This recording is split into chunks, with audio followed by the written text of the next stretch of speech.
امام کے آگے کیوں رکھتے ہیں اور اذان و تکبیر کیوں نہیں کہتے؟ کہاں پیچھے رکھیں گے جنازہ کو؟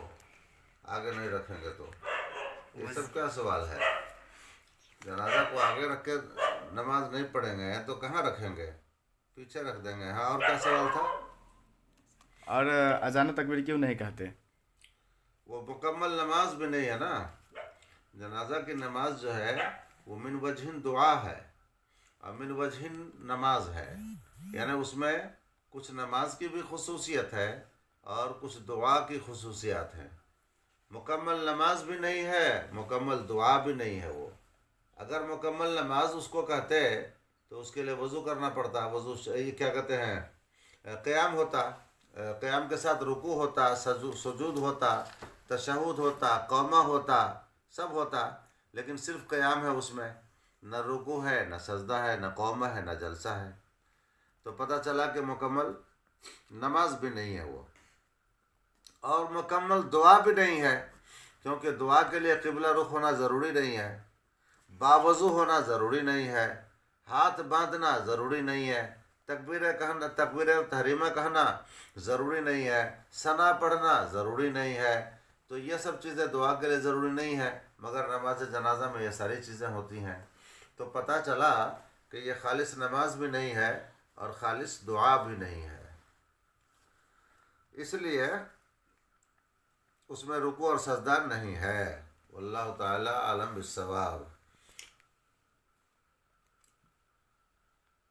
مفتی صاحب قاضی صاحب کی بارگاہ میں سلام پیش کر دے اور پروگرام میں شرکت کرنے والے تمام سلام پیش کر دے.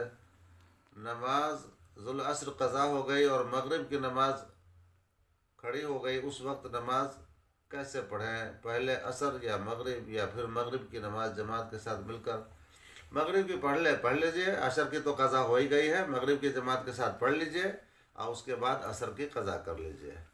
واللہ تعالی عالم بالصواب. ایک سوال آیا ہے، کیا کشف کے ذریعے قبر نکال سکتے ہیں؟ لا حول ولا قوت. قبر کیسے نکالیں گے کشف کے ذریعے؟ ابھی یہ بھی بیماری پھیلی ہوئی ہے. اچھا سوال. ابھی یہ بھی بیماری پھیلی ہوئی ہے کہ جہاں تہاں لوگ کشف کے ذریعے قبریں نکال رہے ہیں اور قبریں نکال کر پھر اس پر مزار بنا رہے ہیں، چادریں ڈال رہے ہیں، لوگوں کی بھیڑ اکٹھی کر رہے ہیں. اور لوگوں میں کیا خواتین ہی ہوتی ہیں زیادہ. تو یہ ایک بہت بڑی وبا ہے، ایک بلا ہے جو پھیلائی جا رہی ہے، اور یہ من جانب الرحمن نہیں، من جانب الشیطان ہے. کشف کے ذریعے کشف کا انکار نہیں کیا جا سکتا. کشف ہے، اور یہ کشف دلیل ولایت نہیں ہے، دلیل کرامت بھی نہیں ہے، بلکہ کشف ہے. اور یہ جانوروں کو بھی ہوتا ہے. بس ہاں، بیل پہلے ہوتا تھا، وہ بتا دیتا تھا کس کے جب میں کیا ہے، تو بیل کو بھی کشف ہوتا تھا.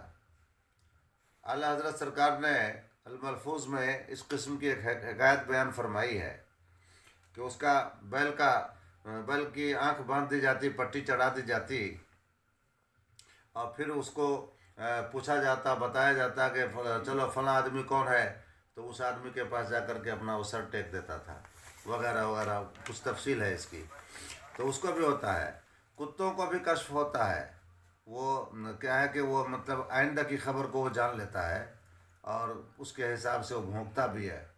اور انسان کو بھی اللہ تبارک و تعالیٰ عبادت اور ریاضت اور نوافل اور کثرت اذکار کی برکت سے یا خاص اوراد و وظائف کی برکت سے کشف عطا فرماتا ہے.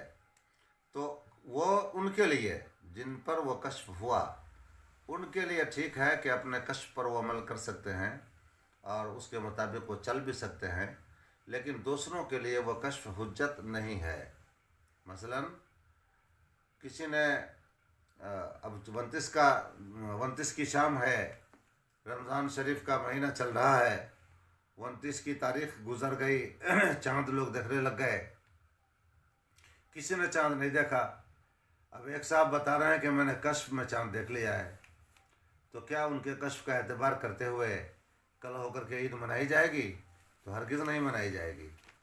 ان کے کشف کی بنیاد پر عید نہیں منائی جا سکتی ہے. اس طریقے سے زید نے اپنی بیوی کو طلاق دیا، لیکن کوئی گواہ نہیں ہے، بیوی نے بھی نہیں سنا، نہ کوئی گواہ موجود ہے۔ ایک آدمی کہتا ہے کہ میں کشف میں دیکھا ہوں کہ زید نے اپنی بیوی کو طلاق دیا، تو کیا ان کے کشف کو سن کر قاضی یا مفتی اس کی بیوی کو مطلقہ مان لیں گے؟ نہیں مانیں گے، اس طلاق کو ثابت نہیں مانیں گے۔ اس طریقے سے کوئی اگر گواہی دے کہ فلاں نے فلاں کا سامان چرا لیا، تو کیا چوری پر ان کی گواہی مان لی جائے گی؟ وہ بولے کہ ہم کشف کے ذریعے دیکھے ہیں، تو ان کا یہ کشف وہاں پر معتبر نہیں ہوگا۔ تو اس طریقے سے بہت ساری مثالیں اس کی بن جائیں گی کہ کشف دلیل شرعی، حجت شرعی نہیں ہے، غیر پر اس کے لیے حجت آپ قائم نہیں کر سکتے ہیں۔ مزارات پہلے ہی سے جو بنے ہوئے ہیں اور ان پر جو خرافات اور وہ بے حیائیاں، بدتمیزی اور خلاف شرع حرکتیں ہو رہی ہیں، انہی سے ہم سنی پریشان ہیں۔ اب پھر نیا نیا مزار نکال کر کے کوئی کیا کرنا چاہتے ہیں؟ ساری سنیت کو برباد کرنے کا ارادہ ہے کیا؟ سنیت کو داؤ پہ چڑھا دینے کا ارادہ ہے کیا؟ ہرگز ہرگز کشف کا اعتبار یہاں پر نہیں کیا جائے گا، کوئی نئی قبر نہیں مانی جائے گی، اور اگر کوئی اس کشف کی بنیاد پر کوئی نئی قبر بنا کر اس پر مزار بنا دے تو اس کو توڑ دینا ضروری ہے تاکہ لوگ گمراہی سے بچیں۔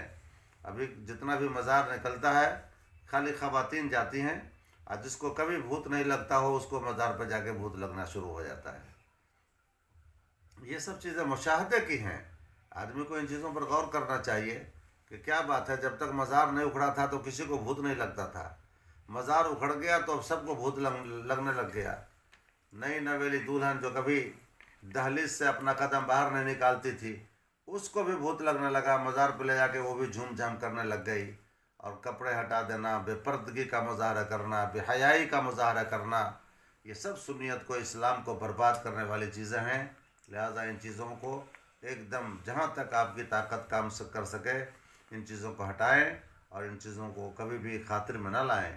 کشف کا کوئی اعتبار نہیں ہے اس سب قبر نکالنے میں، اور کوئی نکالے تو اس قبر کو ختم کر دینا ضروری ہے، مزار بنائے تو مزار کو توڑ دینا ضروری ہے تاکہ مزید گمراہی کا سلسلہ آگے نہ بڑھ سکے۔ واللہ تعالی عالم بالصواب۔